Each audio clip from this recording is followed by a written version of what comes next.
une chose que nous aimons bien faire. Parce que nous croyons en la puissance des relations. Nous croyons dans le mystère que Dieu a mis dans la simple poignée de main, dans le simple sourire que tu partages, dans la bénédiction que tu prononces sur ton frère ou sur ta sœur. Quand tu lui dis que Dieu te bénisse, tu libères sur lui une parole de faveur. Amen. Et nous connaissons le principe de Dieu. L'arroseur sera lui-même arrosé. Cela veut dire, si tu veux que l'on t'arrose souvent, arrose aussi les autres.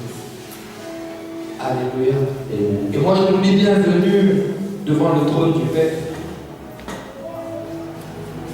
Que le Seigneur vous fasse beaucoup de bien. Amen. Alléluia. Amen. Quelqu'un est d'accord avec moi? Amen. Amen. Fils de Dieu et fils d'alliance. Nous avions commencé ce thème du Saint-Esprit depuis un moment. Et avec lui, nous avions commencé l'alliance de la prospérité. Et je nous avais dit de ne pas enfermer la prospérité seulement dans les finances.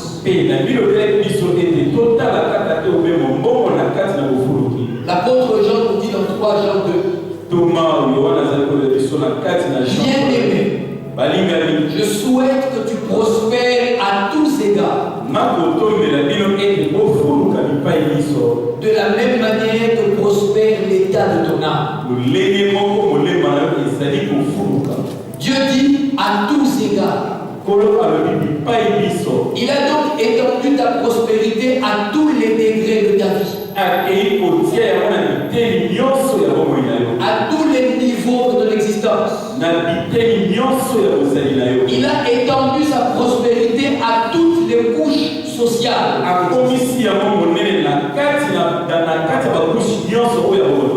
Cela veut dire que même celui qui vend des beignets ou celui qui est pousse-pousseur, la prospérité lui est réservée du moment qu'il est enfant de l'Alliance.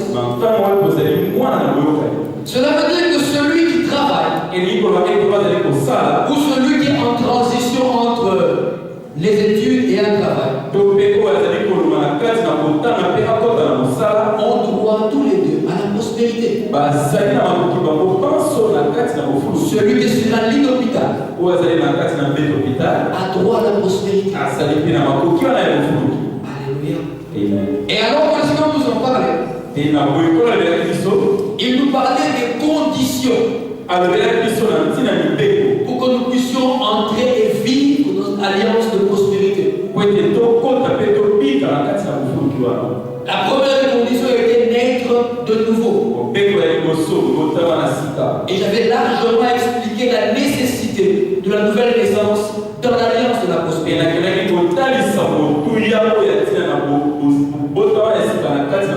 Tu ne peux pas aspirer aux choses saintes sans être saint. Or, tu ne peux pas être saint par toi-même. C'est la nouvelle naissance qui te rend saint devant Dieu. Parce qu'il te voit au travers du sang de son Fils Jésus-Christ. La deuxième condition, on l'avait dit. Soyez contents de ce que vous avez déjà. Combien de personnes ont les yeux sur la maison du voisin? Sur les vêtements du voisin, sur les exploits du voisin. Alors ça ne leur permet pas de voir qu'eux-mêmes sont un instrument que Dieu peut et va utiliser pour faire montrer sa gloire. Apprenez à être content de ce que vous avez déjà. Ça permettra d'être reconnaissant envers Dieu. De savoir dire merci.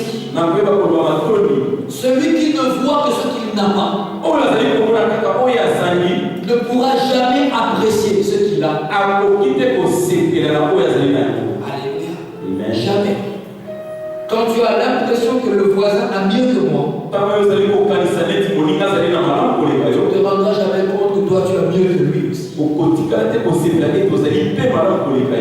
Contentez-vous de ce que vous avez déjà.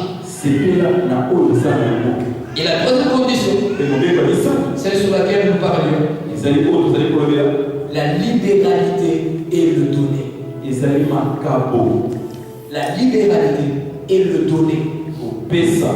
Bien aimé, la plus grande richesse d'un homme, c'est le fait qu'il soit en mesure de donner, pas recevoir. La Bible dit, il y a plus de joie à donner qu'à recevoir. Mais les égoïstes disent, il y a plus de joie à recevoir.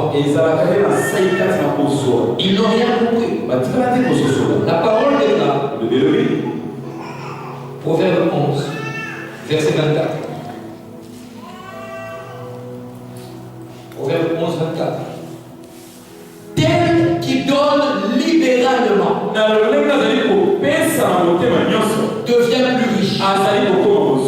Et tel qui épargne à l'excès ne fait que s'appauvrir. Cette loi de Dieu détruit la loi des humains. Chez les humains, plus tu en as, plus tu gardes, moins tu donnes, tu es riche. Mais chez Dieu, plus tu gardes, moins tu donnes, tu es pauvre. Parce que tu vas rester seul. Personne ne voudra de toi. Tu n'as pas l'habitude de partager. Je nous avais dit que la libéralité, c'était le fait de trouver un besoin et de le satisfaire en fonction du niveau de la grâce que Dieu vous a donné. Le fait de trouver un besoin, ensuite de le satisfaire au niveau de la grâce que Dieu vous a donnée. Quand tu peux faire plus pour ton voisin, fais-le. Tu t'ouvres les chemins de la prospérité. Parce qu'à son tour, quand le temps sera venu, il ne refusera pas de t'enrichir. Combien de personnes on n'a pas vu qui sont malheureuses? Parce qu'elles n'ont pas exercé la libéralité. Tu as localisé un besoin chez autrui. Et tu peux le satisfaire. Mais tu ne le fais pas. Tu n'y penses même. Mais quand le temps sera venu pour toi, pour que l'on puisse satisfaire le besoin que Dieu a mis en toi, tu n'auras personne. Vous savez, il est rare, extrêmement rare, et je pèse mes mots, que Dieu fasse apparaître des montants d'argent sur un lit ou sous un lit. Certains le pensent, je vais prier. Et quand j'ouvrirai les yeux, 100 000 $ sur mon lit. En bien le 20. Laisse-moi te dire, si Dieu devait faire apparaître tout le temps 100 000 $ en billet de 10 dans ton lit, le Seigneur lui-même serait la première cause de l'inflation. Dieu lui-même va commencer à faire chuter l'économie mondiale. Cela voudra dire que Dieu lui-même devient la première barrière à la prospérité du monde. Donc, bien aimé, dis à ton voisin, arrête de rêver. Explique-lui Arrête de rêver. Parce que Dieu va utiliser les humains pour bénir ton travail. Lorsque tu vas au travail, ou quand tu fais un commerce, ou quand tu vends des bonbons, qui vient acheter? Je n'ai jamais vu des chats venir acheter de la crème. Dernièrement, j'ai pris une glace avec mes enfants. Je n'ai pas vu des brebis entrer venir acheter de la glace. Je connais l'amour que la poule a pour ses petits. Je n'ai jamais vu une poule un petit habillement. Tu n'as jamais vu quoi? Donc je vais acheter des ketch pour mes enfants. J'aimerais voir ça. C'est les humains. Cela veut dire que l'argent que Dieu a mis en réserve pour toi est entre les mains des humains. Cela veut dire que tu as besoin de... Oh, si toi tu ne sais pas satisfaire à leurs besoins, parce que la libéralité n'est pas ton ami, ils ne seront pas là pour toi. C'est une réciprocité. Quelqu'un peut se dire, oh, il n'a qu'à prêcher. Moi, je suis extrêmement riche. Je suis milliardaire. J'ai tout ce que je veux. Je ne suis pas contre. Je suis totalement d'accord avec toi. Oh, mais moi, je peux avoir tout ce que je veux. Je suis même content pour toi. Mais laisse-moi te poser une question. Si toi, milliardaire, tu te réveilles un matin, comme d'habitude vers 10h30, et puis tu sors de ta chambre, tu te rends compte que le jardinier a démissionné, le chauffeur a démissionné, la femme de ménage a démissionné, même ton garde du corps a démissionné. Qu'est-ce que tu vas faire? Ta richesse ne va te servir à rien. Tu as de l'argent, tu ne peux payer personne pour arranger ton jardin. Ça ne sert à rien. À rien du tout. Ça veut dire que tu as un besoin. Ce que tu méprises contribue à ta prospérité. Alors toi de même contribue à la leur. C'est un échange. Alléluia. C'est un échange. Tout le monde a besoin de tout le monde. Rassure ton voisin, j'ai besoin de toi. Dis-lui, j'ai besoin de toi. Amen. Parce que ce que tu as, je ne l'ai pas. Amen. Alléluia. Il m'est déjà arrivé d'avoir des crevaisons de pneus. Que je le veuille ou pas, j'ai besoin d'un poids d'eau. Et c'est en ce moment-là que je rends compte qu'ils sont tellement importants. Tu les cherches à 23h30, tu les cherches. Alors que généralement tu passes sans les saluer. Qui, quand tu te lèves le matin, salue toutes les mamans qui vendent du pain de ce côté? Qui? Tu te réveilles le matin, tu commences à les saluer toutes. Au lieu de mon mot de maman. Merci maman. Mais c'est extrêmement rare. Mais le jour où il n'y a pas de pain, à cause d'une journée ville morte, tu commences à voir leur importance. Tu deviens gentil avec elle. À matière à la 4. Pourquoi? Tu t'es rendu compte que le pain que tu vas avoir fait partie de ta prospérité. Mais tu as besoin de la vendeuse de pain pour assurer ta prospérité. Yes. Maintenant, imagine que lorsque tu en as, Tu ne connais pas la libéralité. C'est pas ton frère. C'est une vendeuse de pain que je vais faire avec elle. Moi, je suis manager à tel endroit. J'ai pas besoin d'elle. Et puis moi, je mange des croissants. Il ne faut pas un africain victoire, je n'ai pas besoin. La vie l'a fait. Elle est trouble.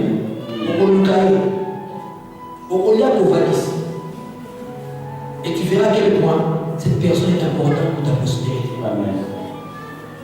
Très importante. C'est le fait de trouver un besoin et de le satisfaire à la mesure de la grâce que Dieu t'a donnée. Et les mesures que tu possèdes, c'est pour que tu le partages. Alléluia. Amen. Tu peux le dire à ton voisin. Dis-lui ce que je possède, c'est pour que je le partage avec toi. Dis-le lui.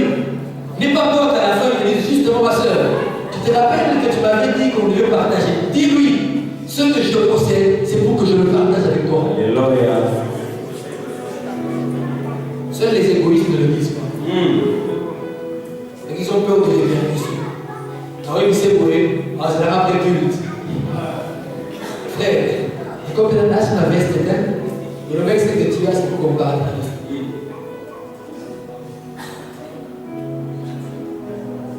C'est pour que tu le partages. Et ça pour Kabola.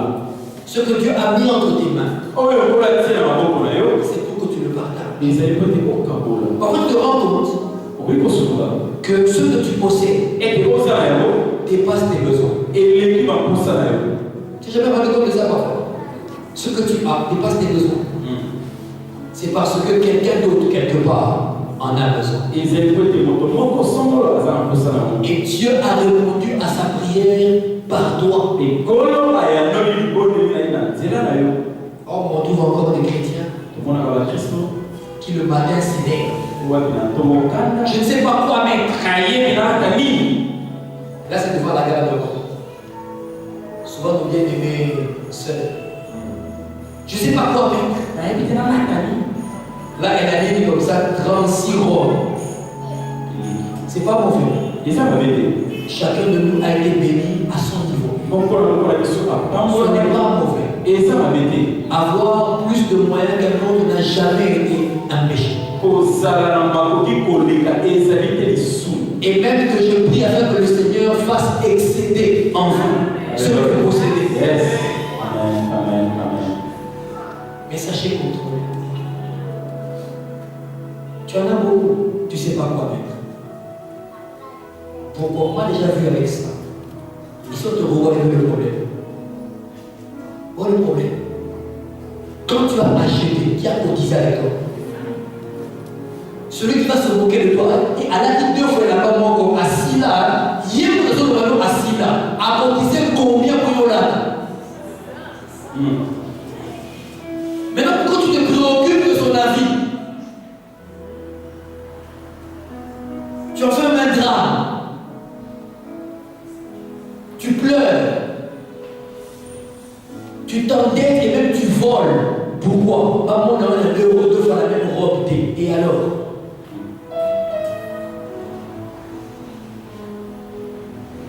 Et même quand tu fais attention, on ne fait même pas attention à toi.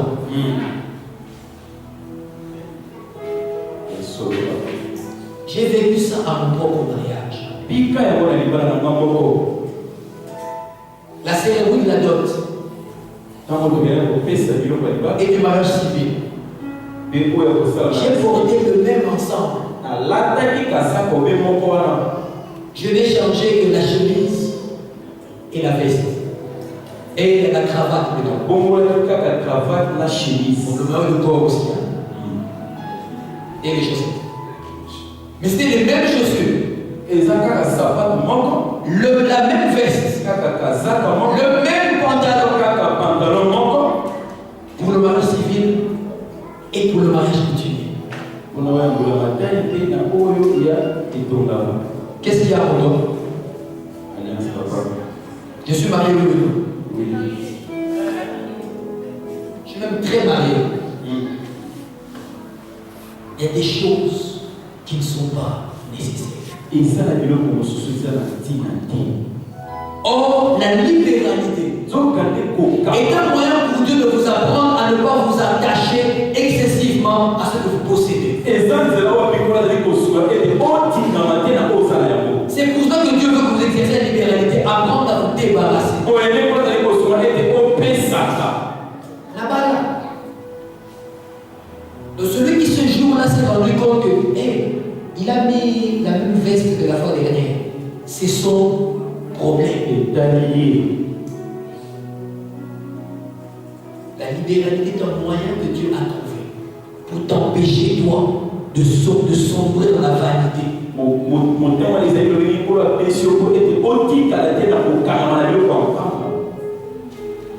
Quelqu'un veut partager? Yes.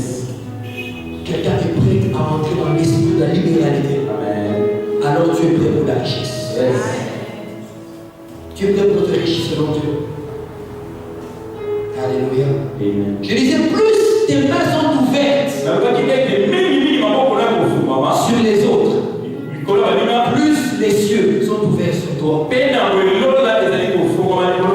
C'est parce que tu es disposé à donner que le ciel s'arrangera pour que tu ne manques pas. Mais quand tu n'es pas disposé à donner, le ciel sait que tu n'es pas un bon investissement. Et même Dieu n'aime pas investir dans des affaires qu'il ne faut pas donner. Alléluia. Répète avec moi. Je suis pour Dieu. Je suis pour Dieu. Une affaire qui va donner. Une affaire qui va donner. Je suis pour Dieu. Un investissement qui va réussir. Amen. Amen. Si tu es prêt à donner. Ce que vous allez faire, la libéralité. C'est donner sans rien attendre en retour. De la part de ceux à qui tu donnes. Beaucoup de gens ont crié. Ce sont des charlatans. Ces pasteurs sont des farceurs. Moi j'ai donné. J'ai beaucoup donné. Mais je n'ai rien eu. Comment as-tu donné? Il y en a qui sont des calculateurs.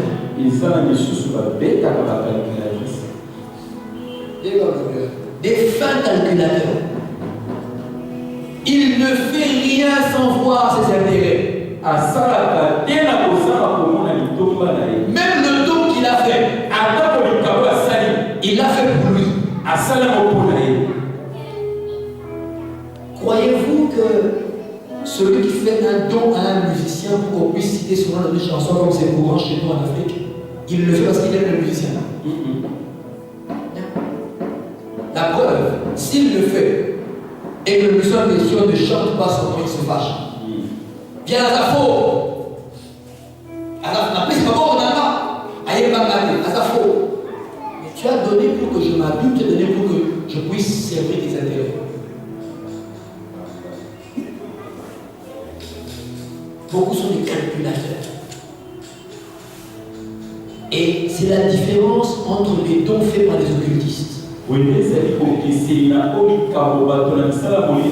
et les dons faits par les enfants de Dieu. Les enfants de Dieu donnent sans attendre en retour. Mais l'occultiste donne, il attend ton âme en retour. Il attend que tu restes endetté envers lui. Si tu veux rencontrer un homme libéral, une femme libérale, écoute son langage. S'il te rappelle tout ce qu'il a fait pour toi, c'est qu'il n'est pas libéral. Il n'est pas. En fait, il te tient. Tu ne peux pas me quitter. J'ai fait ça pour toi. J'ai fait ça pour toi. Tu l'as fait pour m'aider. ou tu l'as fait pour le garder à ton service?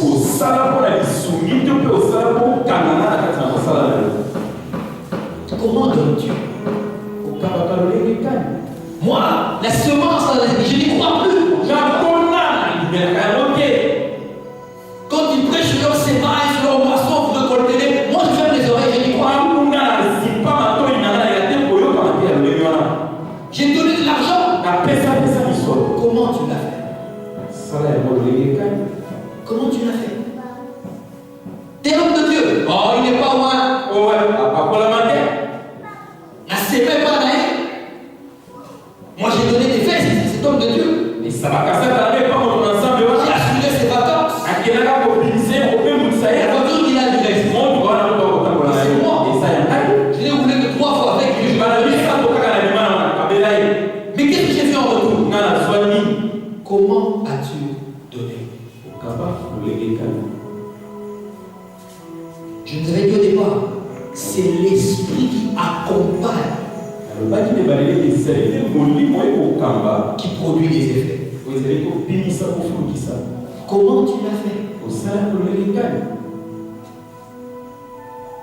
Si tu l'as fait pour attendre une faveur particulière de cet homme de Dieu, tu n'as rien compris.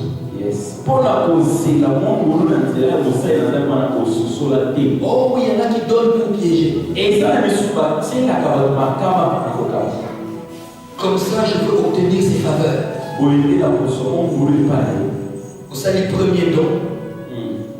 Deuxième don. Parce que vous n'en faites pas. Toute l'église à ma charge. Je m'occupe de tout. Il faut combien pour l'instrument? 8 000, c'est pas grave. Moi, c'est mon secrétaire, on s'en occupe. C'est bien que Dieu t'en bénisse. 2 mois, 3 mois après, on t'a toujours pas nommé diacre. Tu n'as toujours pas eu le micro pour passer devant. Tu t'énerves. Ils sont ingrats cette église. Même quand tu fais des fautes de français, ils sont irreconnaissants. Pourquoi? C'est moi. Non, dans ça, l'église, moi, c'est moi. D'ailleurs, ils ont construit ce monté-là. Donner. C'est notre en retour. C'est comme ça que la parole de Dieu déclare. Celui qui donne aux pauvres prête à Dieu. Pourquoi on parle du pauvre? Parce que le pauvre est supposé n'avoir rien à donner en retour.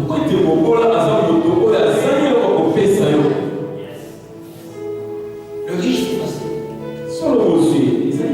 Je lui fais un cadeau sur son anniversaire, à coup sûr au mien, il m'a demandé un cadeau aussi. Et là, on calcule encore pour les cadeaux. Actuellement, par les polos. Je lui offre des chaussures à $400. Comme ça, il le saura, je ne vais pas aller en dessous. À mon anniversaire, nous serons bien d'amener un cadeau de valeur. Mais le pauvre ne donne rien. Maintenant, c'est à lui que toi tu donnes. Dieu dit, quand tu le fais, tu me prêtes.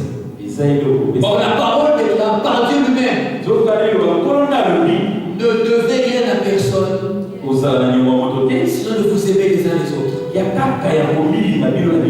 Comme Dieu lui-même s'applique ses propres principes, il ne pourra pas vouloir qu'un ange lui rappelle à l'oreille, Seigneur, tu lui dois autant. Il va se presser de rembourser d'une manière ou d'une autre. Qui gagne? Et maintenant, on choisit la libéralité à faire. On l'a choisi. Même le don de la parole. La parole, il faut que tu donnes aux autres. On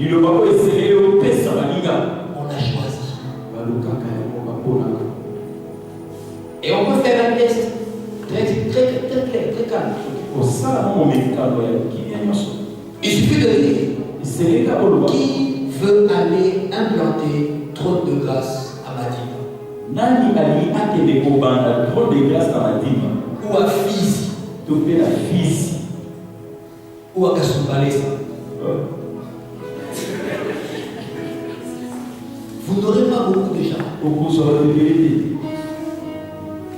Parce que tu vas mettre des études. On a qui les années. Mais ça, on a des études. Merci, papa. Parce que tu sais, madame ne supporte pas trop la chaleur. Moi, c'est un message de la moulée. Non, parce que tu vois, j'ai commencé un travail ici. On m'a engagé Thibaut. Je suis dans mon salaire à Thibaut. Mais va leur dire qui va un le temps de grâce à Dallas.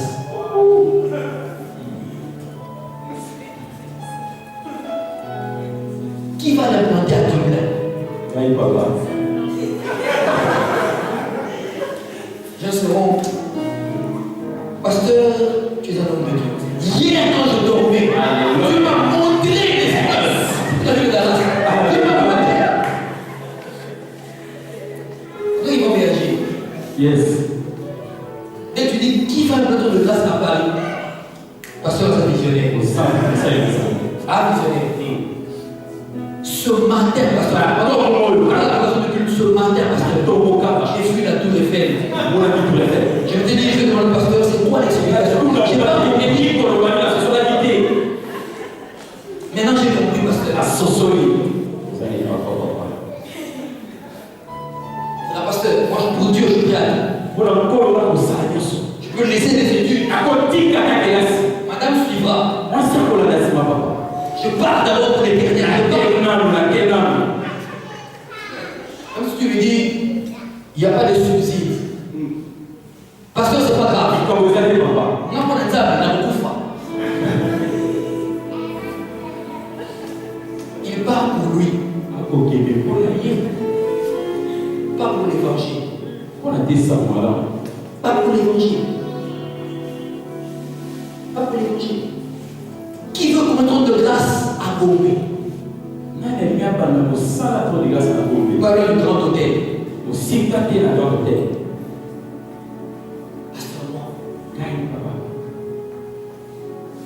Qui veut la commencer à Migold? On se renseigne. Courez pour moi.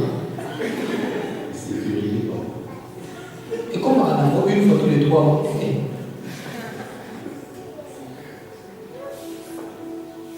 pourquoi tu ne diras pas, pasteur Babouna? Vous voyez à quel point l'homme est devenu égoïste. Égoïste. Des gens ne m'ont pas compris. Quand on me proposait 20 en Europe, installe-toi. Tu as ta famille, ton frère, tes soeurs sont là-bas. Installe-toi. C'était tout à fait possible. Mais Dieu m'a dit, trône de grâce commencera à Kinshasa. Amen. Il fallait que je reste. Je leur ai dit, Dieu m'a dit, trône de grâce commencera à Kinshasa. Je ne peux pas m'installer en Europe. Aux Azomba! Aux Azomba. On a logique là. Je suis resté. À cette époque, le mot galère avait tout son sens pour moi. Le mot galère, tu passes ta vie à ramer.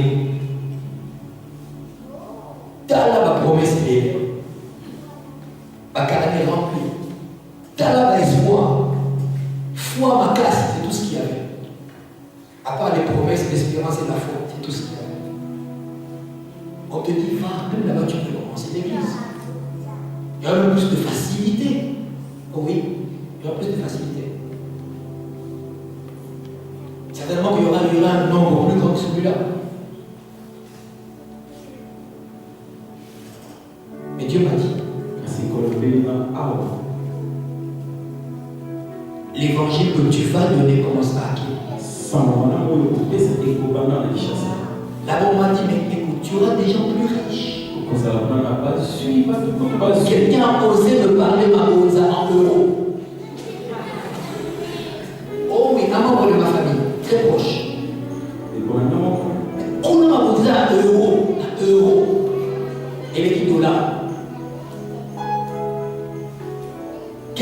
lui a dit, mais ici, mon chéri, tu consentiras pas. Si au moins c'était à une époque, les années 80, c'est bien.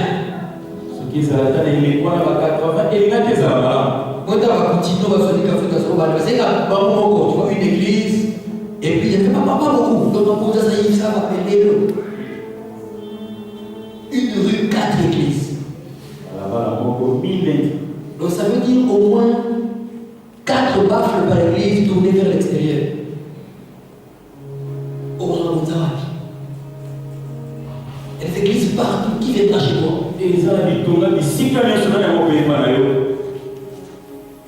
me suis dit, c'est pas grave. Je donne de ma vie sans attendre mon retour. Et je ne suis pas mort. Dieu continue à me faire grâce. Que la faveur et la grâce de Dieu se déposent sur tous ceux qui accepteront l'esprit de la libéralité au nom de Jésus-Christ. Quatrième condition. Si tu veux voir la prospérité, sois là où Dieu te veut. C'est comme ça que j'ai donné cet exemple pour introduire. Sois là où Dieu te veut. Combien ont raté cette fonction? Parce qu'ils n'étaient pas là où Dieu leur voulait. Genèse 12. Genèse 12. 1 à 4. L'Éternel dit à Abraham, va-t'en de ton pays, de ta patrie, et de la maison de ton père, dans le pays que je te montrerai. Je ferai de toi une grande nation. Et je te bénirai. Je rendrai ton nom grand. Et tu seras une source de bénédiction. Je bénirai ceux qui te béniront. Et je maudirai ceux qui te maudiront. Et toutes les familles de la terre seront bénies en toi. Abraham partit, comme l'Éternel lui avait dit. Et Lot partit avec lui. Abraham était âgé de 75 ans. Lorsqu'il sortit de Charan. Remarquez la logique de Dieu. Quand tu lis le verset 2, le verset 3, c'est une promesse de prospérité sans mesure, qui s'étend non seulement à lui, mais à toutes les générations après lui. Mieux encore, pas que les générations physiques, aussi les générations spirituelles. Je vous avais dit la différence entre la promesse et l'alliance. C'est que la promesse concerne la personne à qui la promesse a été faite. Mais l'alliance, elle va au-delà de personne. Elle descend jusqu'aux générations qui lui succèdent. Je promets à Abraham une prospérité financière, matérielle, affective pour lui et sa descendance. Dieu conclut une alliance de prospérité avec Abraham. Mais la condition au verset 1, il lui dit, va-t'en de ton pays, de ta patrie, de la maison de ton père, dans le pays que je te montrerai. Autrement dit, Abraham, localise-toi là où moi je veux. Alléluia. Amen. Dis au Seigneur, Seigneur, localise-moi là où toi tu veux. Seigneur, localise-moi là où toi tu veux. Ta bénédiction en dépend. Yes. Amen. Il y en a qui ne comprennent pourquoi ce que Dieu leur fait quitter. Ils t'emmènent vers une autre église. Ça fait 15 ans que j'y suis. J'ai mes habitudes, mes amis, ma routine. Et puis j'exerce des fonctions. Tu n'as pas compris que Dieu te délocalise pour un but. Si la vie de chaque personne est faite de phases, chaque phase a sa vérité. Chaque phase a sa promesse. Chaque phase a son lieu. Il y en a qui sont restés dans le lieu de la phase 2. Alors que Dieu dans son calendrier est dans la phase 3. Alors il ne voit plus rien. Pasteur, je ne comprends pas. Autrefois mon commerce marchait. Maintenant je ne comprends pas. Qu'est-ce qui ne va pas? Je fais tout ce qu'il y a à faire. Je ne comprends pas. Il se pourrait que Dieu est passé à la phase 3.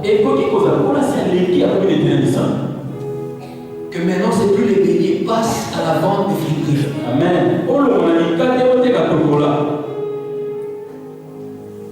Et pour ça, délocalise-toi. Quitte d'Abel, va au grand marché.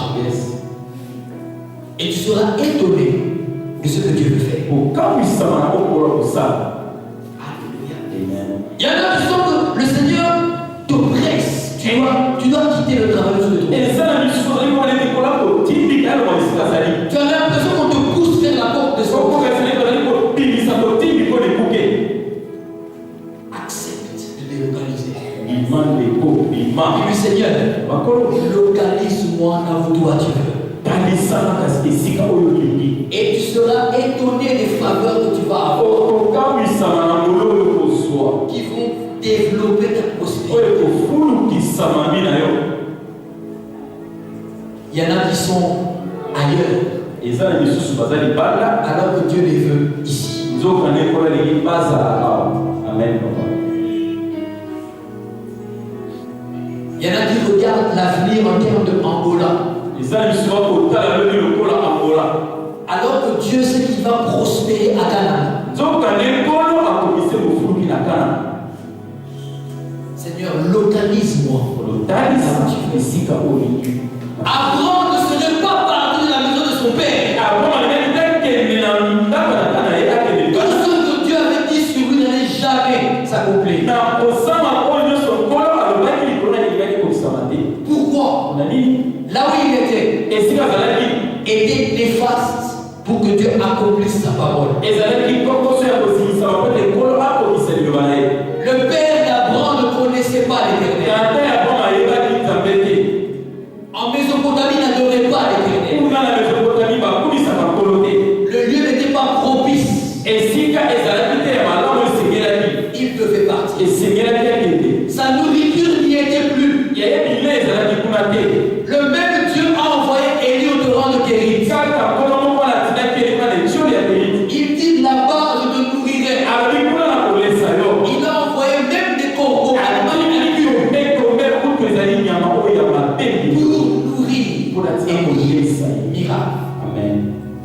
Le corbeau prend du pain. Il prend de la viande dans son bec et il l'emmène à Élie. Le corbeau est particulièrement égoïste. Même quand ils sont ensemble, ce qu'il a pour lui, c'est pour lui. Le corbeau emmène tout vers lui-même. Tout ce qu'il trouve, même qui est brillant, un bouton qui brille, il le prend et met dans son lit. Il peut amasser tellement de choses inutiles dans son lit qu'il manque lui de la place. Il passe la nuit sur la branche à côté. Dieu emploie un animal égoïste pour venir te donner. Allez à côté d'Anzela, il a amené miracle. Le même Dieu demande à Élie de quitter le torrent. Elle me dit, après un certain temps, le torrent fut à sec. Le même Dieu lui a envoyé. Il lui dit, lève-toi, va à Sarepta. Délocalise-toi. Ta prospérité n'est plus garantie ici. Parce que moi, le garant de la prospérité, je me suis déplacé. Pars avec moi. Et partir où? Sarepta. Laisse-moi te dire, sans l'épisode de Élie, on n'aurait jamais parlé de Sarepta. Une petite ville dans le territoire de Sidon, dans les païens. Une ville sans importance. C'est là qu'il l'envoie. Pire, il ne dit pas j'ai demandé à une femme d'affaires de nourrir. J'ai ordonné à la femme du gouverneur de nourrir. J'ai ordonné à une veuve. Et il entend l'hébreu, savait très bien la condition des veuves. Donc comme pour dire, alors que je te parle de prospérité, je t'envoie vers la galère. Il peut se dire, mais une veuve, va dépenser. C'est encore moi qui vais dépenser. Comme beaucoup se disent, une église qui commence. Ça veut dire qu'il faudra que nous travaillions à évangéliser, que nous non. Une grande église, c'est déjà bien, déjà. Seigneur, je dis Kinshasa. Ah oui. Où tu vas? Ici. Seigneur, est-ce qu'il n'y aurait pas moyen que tu revoies les rebelles? Est-ce que tu as pensé aux rebelles? Dieu a pensé à toi. Délocalise-toi. Dieu a prévu un travail. Il a prévu un endroit. Il a prévu une occupation précise pour te faire prospérer. Assure-toi seulement d'être au lieu où Dieu te veut. Quelqu'un est prêt à partir là où Dieu le veut. Amen. Quelqu'un veut aller là où Dieu le veut. Que l'Éternel vous en accorde la force. Amen. Et si tu y es, qu'il te fasse prospérer. Celui qui te l'a choisi. Amen. Amen. Qu'il te fasse prospérer. David dit, psaume 23, l'Éternel est mon berger. Je ne manquerai de rien. Il dit, il me conduit vers les verts pâturages. Il m'emmène vers les eaux paisibles. J'aime bien quand la servante de Dieu, ma femme, dit, si tu te retrouves dans la boue, dans le désert, dans les marécages, pose-toi la question, qui t'a conduit? Lui, c'est le bon berger. Il emmène vers les verts pâturages. Donc si toi en marche, tu es dans le lieu aride, qui t'a conduit? Amen. Et un qui crie, Seigneur, Seigneur, Seigneur, qui t'a emmené? Qui t'a emmené dans la forêt? Qui? Tu es allé toi-même? Non, assure-toi d'être là où Dieu veut que tu sois. Pour cela, reste une brebis. Yes. Laisse-le être le berger. Tu pourras dire, viens.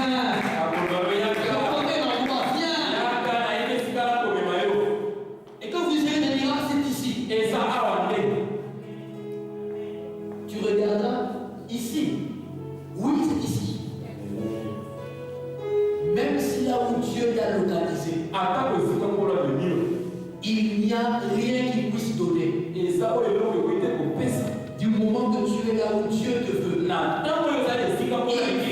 jaillir les gloires. Amen, amen, amen. Il a rendu les terres fertiles à cause d'Israël. À cause d'Israël. Alléluia. Je vois le Seigneur prendre ta main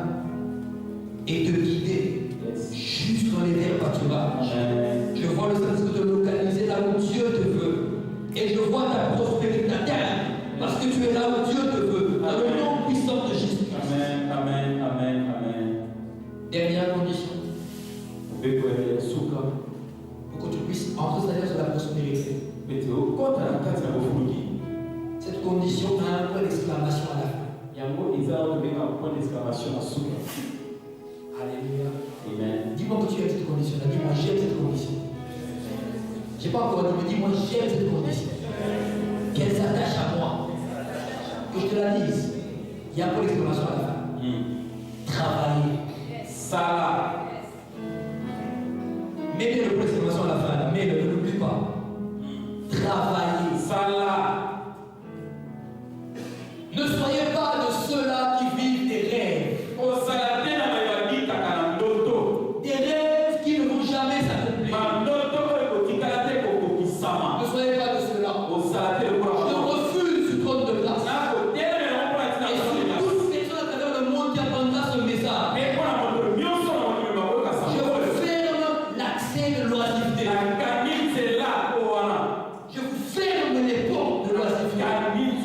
Travaillez. Parce que Dieu va bénir ton travail. Amen. J'ai toujours dit, au ciel, on n'amène pas les rêves. On n'amène pas les promesses au ciel. On amène les accomplissements. Dis à ton voisin, moi, j'amènerai les accomplissements au ciel. Dis-le encore, moi, je n'amènerai pas les rêves au ciel. Parce que je suis venu pour travailler. Que Dieu t'entende. Certains en mourant vont entraîner des sacs de rêves. Seigneur, voilà tout ce que tu m'avais promis sur la terre. Former les accomplissements. Seigneur, tu m'avais dit je serai pasteur, voici l'accomplissement. Tu m'avais dit je ferai telle chose, voici l'accomplissement.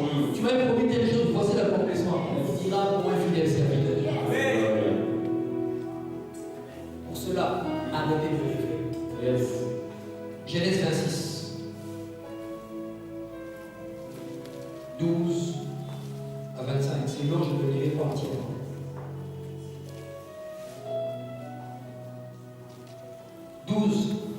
Isaac s'aima dans ce pays. Et il recueillit année le centuple. Pourquoi? Car l'Éternel le bénit. Le verset commence par Isaac s'aima. Ensuite, il recueillit au centuple.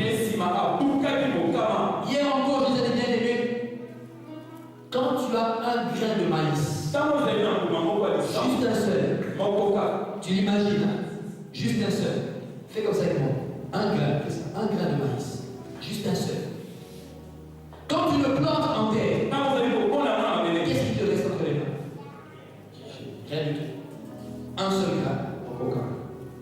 Quand il pousse, et il donne un épi de maïs, un épi de maïs, compte les graines qu'il y a dans l'épi de maïs. Tu as déjà compté les graines dans l'épi de maïs? Il y en a un seul qui fait un épi de maïs, un seul grain. On a comme qui choque. Plusieurs. Cela veut dire quoi? Si tu récupères le grain que tu as planté en terre, un seul, il t'en reste au moins 1000. Ça veut dire le seul grain a donné plusieurs autres. Sur les 1000 grains d'un seul épi, tu peux en prendre 200 et tu les plantes l'un à côté de l'autre. Le lendemain, pour la moisson, tu auras 200 plantes de maïs avec 200 épis contenant au moins 1000 graines chacun. Vous avez compris? Il s'aima cette année-là. Il recueillit au centuple. Parce que Dieu le bénit. Mais il a fallu qu'il commence par s'aimer. Le problème, c'est que les gens ne veulent pas travailler. Ah, parce que là, pour ça, vous savez, ça les a. Quand tu introduis ton Quand vous allez couper sa CV, et qu'on ne te prend jamais. il va tirer la tête au sol. Ça ne veut pas forcément dire que tu es maudit. Et il va dire ça. Ça peut vouloir dire que tu es né pour créer ta propre entreprise. Que toi tu es né pour être le boss. Yes. Va vers Dieu pour dire Seigneur, donne-moi des idées. Comment crois-tu que les Libanais ont eu l'idée de te vendre ta propre eau? Il est venu chez vous, à tout un repos, à comment réfléchir. Qu'est-ce qui leur manque ici? Ils n'ont pas de robinet public. La régie des eaux fait quoi? De l'eau infecte. Ok, moi je leur vends leur propre eau. Il prend ta propre eau du sol que Dieu t'a donné. Il le stérilise. Il le met dans le bidon. Il te le vend. Même qu'il te le vend apparemment moins cher. 1000 francs, 4 kilos de 10 litres. Apparemment c'est moins cher. Compte du matin au soir les 1000 francs, 1000 francs, 1000 francs, 1000 francs. Qui a gagné? Et le lendemain, avec ce qu'il a eu de toi, il crée une autre entreprise pour te revendre les mêmes choses qu'il y a chez toi. Il te vend du poudre déjà mis en sachet. Il te le met dans les supermarchés. Comme c'est peu le sport, on anticipe. Toi, tu viens acheter. Demain, il te propose des tomates séchées et pilées. Tu n'as qu'à mettre dans la sauce directement. Et toi, tu es content. Ah, sachez aussi, hein? Lui se fait de l'argent. Il n'a pas introduit un CV. Monsieur le directeur, j'ai l'honneur. Il n'a pas introduit. Il a réfléchi à ce qui te manque. Si tu regardes les autres à côté de toi, tu peux trouver une idée pour monter une entreprise. Tu peux trouver une entreprise. Ils sont venus vous vendre les shawarma. C'est rien chez eux. C'est comme le Cameroun derrière la rue. Ah, comme ici à Mo, un nègre mort. Et tu te précipites. Il y en a même de nos soeurs qui ont donné leur mot pour un shawarma. Au cornichon en plus.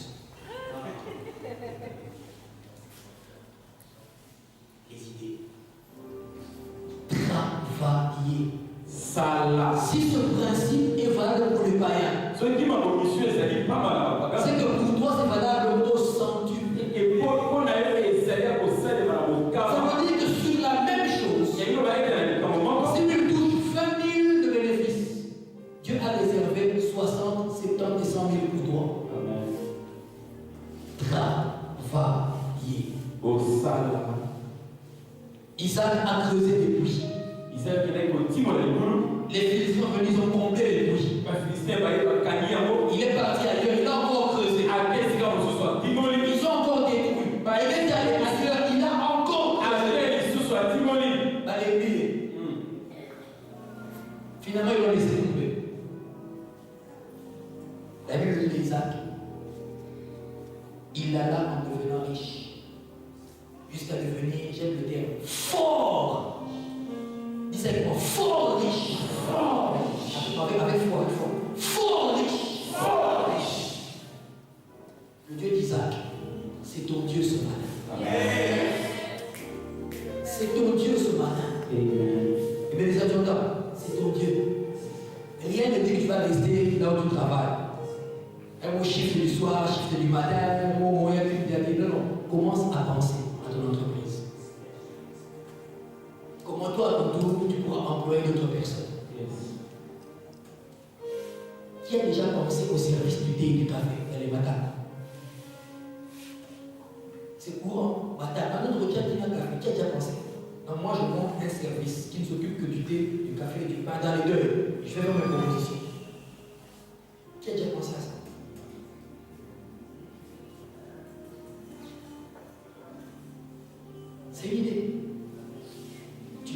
2, 3, 4, 5 personnes, vous ne faites que du thé. Le matin, eux se regardent, nous on s'occupe du thé, du pain. Au début, un petit prix. Vous le faites très bien. Ensuite, 2 matins, on vous appelle. Et comme les gens meurent chaque jour,